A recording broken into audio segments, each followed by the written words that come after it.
మార్కాపురం జిల్లా రాయవరంపాడు దగ్గర జరిగిన ప్రైవేట్ బస్ టిప్పర్ యాక్సిడెంట్ ప్రమాదంలో 14 మంది ప్రాణాలు కోల్పోయారు.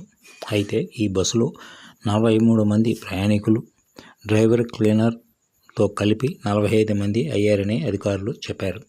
మిగిలిన 29 మంది ప్రాణాలను ప్రకాశం జిల్లా పోలీసులు సకాలంలో స్పందించి ప్రమాద సంఘటన ప్రాంతానికి చేరుకొని మిగిలిన ప్రాణాలను కాపాడారు. అంతేకాక ఈ సంఘటనలో ప్రజలు ఎవరికి వారు స్వచ్ఛందంగా ముందుకు రావడంతో చాలా వరకు ప్రాణాలు నిలబడ్డాయని చెప్పడంలో అతిశయోక్తి లేదు.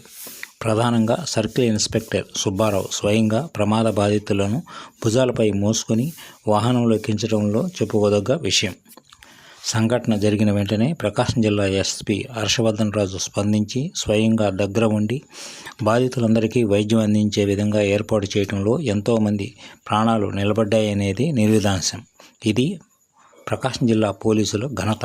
ప్రకాశం జిల్లా ఎస్పీ హర్షవర్ధన్ రాజు పనితీరుకు నిదర్శనం.